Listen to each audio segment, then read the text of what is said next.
Welcome to YouTube channel came to fame. और अभी के वीडियो में हम लोग डिस्कस करेंगे रिएक्शन ऑफ हेलो अल्केन। इसमें जो रिएक्शन अभी हम लोग डिस्कस करने जा रहे हैं that is the elimination reaction. Elimination reaction alkyl halide का एक इम्पॉर्टेंट रिएक्शन है जिसमें हम लोग जो रिएजेंट यूज करते हैं that is generally alcoholic KOH। ये अल्कोहलिक KOH क्या करता है, तो अल्कोहल मॉलिक्यूल जो है वो KOH बेस के साथ रिएक्ट करेगा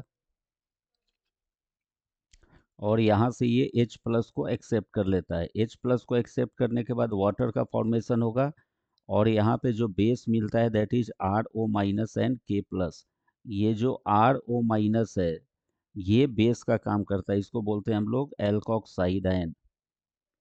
एल्कोक्साइड आयन और ये एल्कोक्साइड आयन होता है स्ट्रॉन्ग बेस जो एलिमिनेशन रिएक्शन में इन्वॉल्व होगा और वो अल्कीन का फॉर्मेशन करेगा। तो इस रिएक्शन का मैकेनिज्म क्या है, तो सी इसके साथ X हाइड्रोजन, कार्बन जिसके साथ ये हैलोजन कनेक्टेड है उसको हम लोग एज्यूम कर लेंगे अल्फा कार्बन, और इसके एडजेसेंट पोजीशन पे जो कार्बन हो हाइड्रोजन होगा उसको हम ले लेंगे बीटा। तो ये अल्फा कार्बन और ये हो गया बीटा कार्बन। तो इसमें दो ग्रुप का एलिमिनेशन होता है, अल्फा कार्बन से एक्स ग्रुप एलिमिनेट होगा और बीटा कार्बन से हाइड्रोजन। इसको एक्सेप्ट करता कौन है, तो एल्कोक्साइड आयन RO माइनस।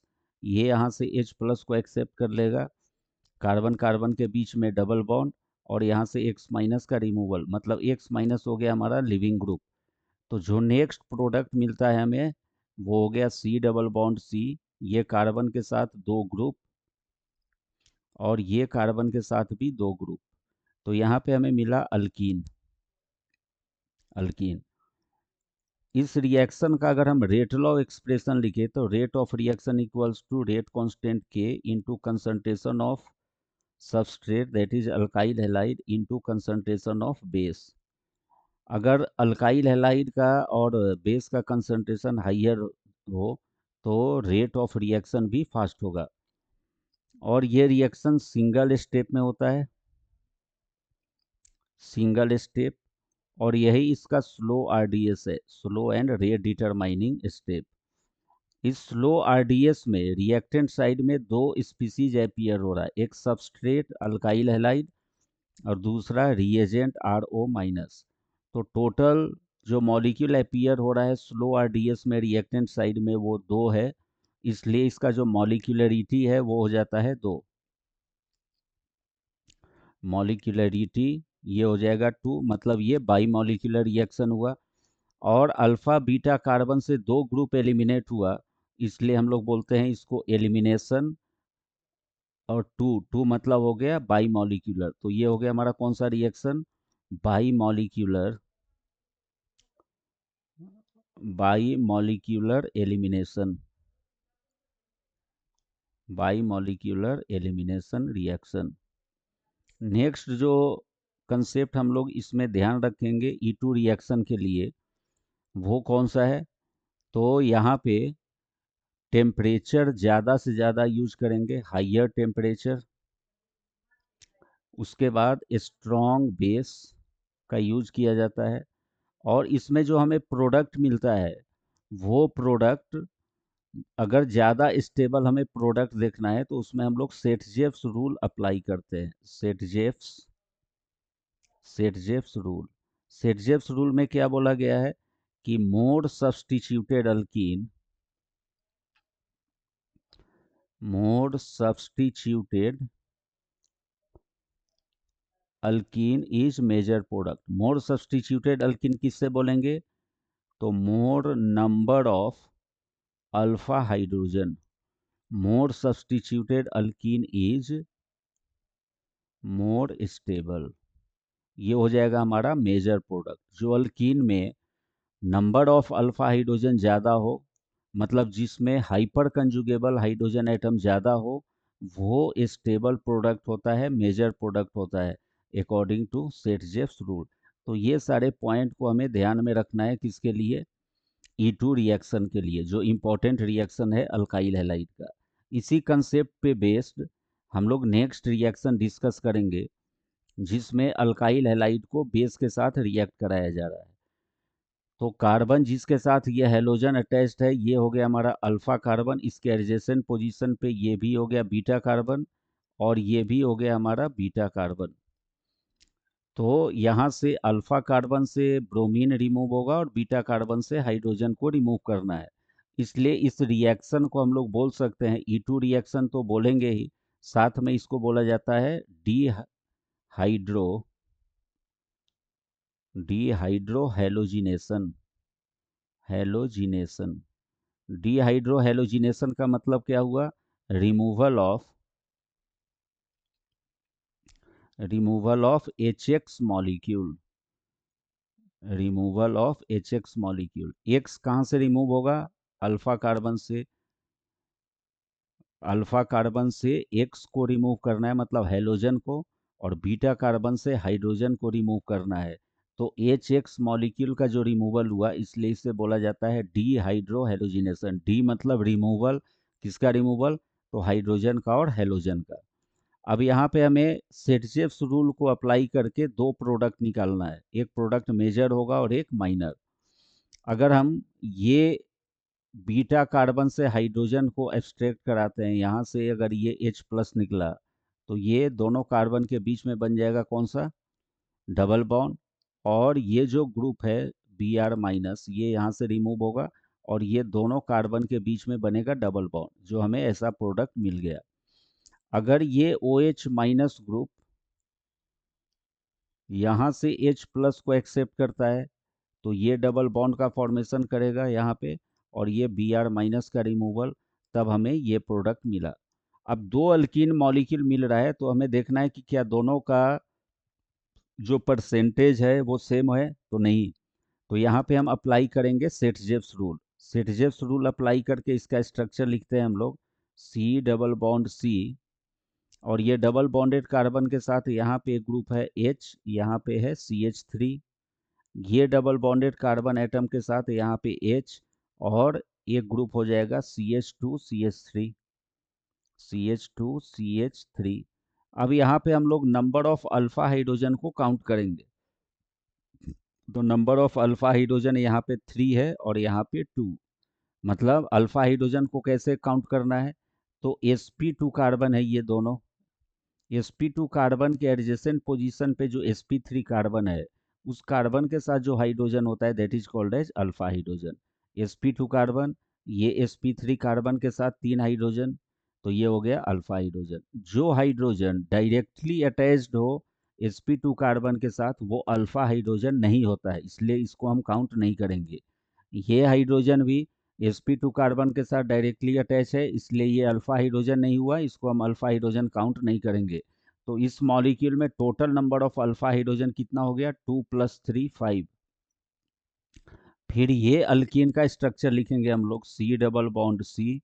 ये कार्बन के साथ यहाँ पे 2 हाइड्रोजन, और ये डबल बॉन्डेड कार्बन के साथ एक हाइड्रोजन, और यहाँ पे आ जाएगा CH2 एंड CH3 ग्रुप। तो इस मॉलिक्यूल में हमें अल्फा हाइड्रोजन कितना मिलेगा? 2। ये तीनों हाइड्रोजन जो है वो अल्फा हाइड्रोजन नहीं है, क्योंकि ये डायरेक्टली sp2 कार्बन के साथ अटैच्ड है। तो यहाँ पे जो अल्फा हाइड्रोजन हो गया वो हो गया 2। और सेटजेव्स रूल में क्या बोला गया है कि more number of alpha hydrogen, more number of alpha hydrogen gives major product, major product. Less number of, less number of alpha hydrogen gives minor product. तो अकॉर्डिंग टू सेटजेव्स रूल, जो हमें दो अल्कीन मिला, इसमें से major product कौन सा है? ये, जिसके पास पेंट टू इन, जिसके पास नंबर ऑफ अल्फा हाइड्रोजन ज़्यादा है। तो E2 रिएक्शन में ये हमें ध्यान रखना है, रिजियो सेलेक्टिव रिएक्शन होता है, जिसमें हमें दो प्रोडक्ट मिलेगा, और दो में से हमें एक को सिलेक्ट करना है अकॉर्डिंग टू सेटजेव्स रूल। और यहाँ पर भी हमारा अल्फा बीटा एलिमिनेशन हुआ या फिर dehydro halogenation. Alpha beta elimination क्यों? क्योंकि एक ग्रुप अल्फा कार्बन से रिमूव होता है और दूसरा ग्रुप बीटा कार्बन से, इसलिए इस रिएक्शन को और हम क्या बोल सकते हैं? अल्फा बीटा एलिमिनेशन और डिहाइड्रोहेलोजिनेशन और simply E2 reaction. Alpha beta elimination भी इसको हम लोग बोल सकते हैं रिएक्शन। तो एक रिएक्शन का कई सारा नेम है, लेकिन जो ज़्यादा कॉमन नेम हम लोग यूज करते हैं that is the E2 reaction. तो ये दोनों एग्जाम्पल जो हुआ वो E2 रिएक्शन का है। अब आपसे अगर एग्जाम में पूछ रहा है क्वेश्चन कि अल्काइल हैलाइड को अल्कोहलिक KOH के साथ अगर रिएक्ट कराया तो प्रोडक्ट क्या क्या मिलेगा, तो हमें वो प्रोडक्ट तो लिखना ही है, साथ में उसका मैकेनिज्म भी हमें लिख देना है। मैकेनिज्म में क्या करना है? कार्बन जिसके साथ हेलोजन है वो अल्फा कार्बन, और एडजेसेंट पोजीशन का carbon beta carbon. Alpha carbon से हेलोजन को रिमूव कराना है और बीटा कार्बन से हाइड्रोजन को, इसलिए इस रिएक्शन को अल्फा बीटा एलिमिनेशन भी बोलते हैं और इसको डिहाइड्रोहेलोजिनेशन बोल सकते हैं। और जब हम इसका मैकेनिज्म लिखेंगे तो मैकेनिज्म से क्या पता चलेगा कि ये सिंगल स्टेप का रिएक्शन है, जिसमें वही हो गया उसका स्लो आरडीएस, और उस स्लो आरडीएस में जो रिएक्टेंट साइड है वहाँ पे दो तरह का मॉलिक्यूल है, सबस्ट्रेट अल्काइल हैलाइड और रिएजेंट बेस। तो टोटल नंबर ऑफ मॉलिक्यूल 2 हुआ, इसलिए इसका मॉलिक्यूलरिटी 2 हो गया, और एलिमिनेशन हो रहा है इसलिए हम बोलेंगे by molecular elimination, that is E2 reaction. और ये सारे पॉइंट को ध्यान में रखना है, और हमें मैकेनिज्म लिखते समय ये सारे पॉइंट को मेंशन करना है कि एलिमिनेशन रिएक्शन को हाईयर टेम्परेचर रिक्वायर्ड है। क्यों ज़्यादा हाईयर टेम्परेचर रिक्वायर्ड है? क्योंकि यहाँ से दो दो ग्रुप रिमूव हो रहा है, मतलब ज़्यादा बॉन्ड को हमें ब्रेक करना पड़ रहा है, इसलिए टेम्परेचर ज़्यादा चाहिए। स्ट्रॉन्ग बेस का रिक्वायरमेंट होता है, और सेट्जेव्स रूल को तो मेंशन करना ही है, उसका एक स्टेटमेंट छोटा सा लिख देना है वहाँ पे कि more substituted alkene is more stable. More substituted alkene किससे बोलेंगे? जिसमें number of hyper conjugable hydrogen atom ज़्यादा हो, या उसी को बोलते हैं नंबर ऑफ अल्फा हाइड्रोजन ज़्यादा हो। उसके बाद है हमारा कौन सा reaction? Reaction with metal. Alkyl halide अगर मैग्नीशियम के साथ रिएक्ट कर रहा है, RX plus Mg in presence of dry ether, तो ये बना देता है ऑर्गेनोमेटेलिक कंपाउंड RMgX। इसमें निगेटिव पार्ट है R और पॉजिटिव पार्ट है MgX प्लस। ये जो R माइनस है, ये R माइनस दो तरह का काम करेगा। ये एक स्ट्रॉन्ग बेस है और स्ट्रॉन्ग न्यूक्लियोफाइल है। अब अगर इस ग्रिग्नार्ड रिएजेंट को, ऑर्गेनोमेटेलिक कंपाउंड को, ग्रिग्नार्ड रिएजेंट, और ये ग्रिग्नार्ड रिएजेंट जो है वो हो गया हमारा कौन सा? Organometallic, organometallic compound. Organometallic का क्या मीनिंग होता है? ऑर्गेनो मतलब हुआ कार्बन, जहाँ पे कार्बन मेटल के साथ बॉन्डेड हो उसे हम बोलते हैं ऑर्गेनोमेटेलिक कंपाउंड। और इस ऑर्गेनोमेटेलिक कंपाउंड में RMgX, जहाँ पे कार्बन नॉन मेटल मेटल के साथ कनेक्टेड है, तो यहाँ पे नॉन मेटल का इलेक्ट्रोनिगेटिविटी ज़्यादा होगा, मेटल का इलेक्ट्रोनिगेटिविटी बहुत कम होगा, इसलिए कार्बन और मैग्नीशियम के बीच में इलेक्ट्रोनिगेटिव डिफरेंस ज़्यादा है। और इलेक्ट्रोनिगेटिव डिफरेंस ज़्यादा होने के कारण ये जो R है कार्बन एटम, ये carbon atom negative charge, negative centre रखता है अपने साथ, और ये मेटल इलेक्ट्रो पॉजिटिव है तो पॉजिटिव सेंटर रखेगा, जिसके कारण ये R माइनस मतलब जो C माइनस है उसका पोलराइजेबिलिटी बढ़ जाता है। Polarizability, polarizability is more. Polarizability more का मतलब क्या हुआ कि ये कार्बन एटम अपना निगेटिव चार्ज बहुत फास्टर रेट पे डोनेट करेगा, और फास्टर रेट पे डोनेट करने के कारण इसे हम लोग क्या बोलेंगे? या तो ये स्ट्रॉन्ग बेस है या फिर स्ट्रॉन्ग न्यूक्लियोफाइल है। अगर ये अपना निगेटिव चार्ज H प्लस को डोनेट करता है तो इसको हम बोलेंगे स्ट्रॉन्ग बेस। अगर ये अपना निगेटिव चार्ज किसी दूसरे एटम को, जनरली कार्बन इलेक्ट्रोफाइल को डोनेट करता है, तो इसको बोलेंगे न्यूक्लियोफाइल। अब इस रिएक्शन में क्या हो रहा है कि जो R माइनस है, ये R माइनस वाटर का स्ट्रक्चर ऐसा लिख सकते हैं हम लोग, ये R माइनस अपना निगेटिव चार्ज H प्लस के लिए डोनेट करता है। ये H प्लस आया कहाँ से? वाटर से, और ये OH माइनस यहाँ से रिमूव हो जाएगा। तो R माइनस H प्लस के साथ मिल करके क्या बना देगा? RH। RH मतलब हो गया अल्केन। और ये जो पॉजिटिव पार्ट है MgX प्लस, ये वाटर के निगेटिव पार्ट के साथ मिल करके क्या बना देता है? MgOHX। तो ग्रिग्नार्ड रिएजेंट को अगर हम वाटर के साथ रिएक्ट करा रहे हैं तो मेन प्रोडक्ट मिलता है अल्केन RH। और ये रिएक्शन होता कैसा है? इस केस में R माइनस बेस का काम करेगा, जो अपना इलेक्ट्रॉन डोनेट करता है H प्लस के लिए और मेजर प्रोडक्ट बना देता है अल्केन। उसके बाद है हमारा वुड्स रिएक्शन। वुड्स रिएक्शन में क्या होगा कि हम दो अल्काइल हैलाइड मॉलिक्यूल को लेंगे ऐसा, RH plus 2 sodium plus XR। अब ये क्या होता है कि दो सोडियम एटम दो हैलोजन के साथ मिल करके और एक साइड प्रोडक्ट बना देगा, कौन सा? 2NaX। और ये जो दो अल्काइल ग्रुप बच रहा है, ये दोनों अल्काइल ग्रुप कंबाइन होकर के और यहाँ पे अल्केन का फॉर्मेशन कर लेगा। ये हो गया हमारा अल्केन मॉलिक्यूल। Alkane molecule. तो ये सारा रिएक्शन जो है वो बहुत इंपॉर्टेंट है हेलो अल्केन का, जिसमें वुड्स रिएक्शन नेम रिएक्शन है, इंपॉर्टेंट है। इसमें हमें सिमेट्रिकल अल्केन का फॉर्मेशन करना है। तो ये भी एक केमिकल प्रॉपर्टी हुआ अल्काइल हैलाइड का। जब वो सोडियम के साथ रिएक्ट करे तो प्रोडक्ट क्या देगा? तो मेजर प्रोडक्ट हो जाता है वहाँ पे अल्केन। ये सिंपल मैकेनिज्म क्या है इसका कि दो अल्काइल हैलाइड और दो सोडियम एटम को हम रिएक्ट करा रहे हैं, तो दो सोडियम एटम दो अल्काइल हैलाइड से दो एक्स एटम को लेकर के साइड प्रोडक्ट बना देता है NaX सोडियम हैलाइड। और जो दो अल्काइल ग्रुप है वो कंबाइन होकर के अल्केन का फॉर्मेशन करेगा। उसके बाद है ग्रिग्नार्ड रिएजेंट का वाटर के साथ रिएक्शन।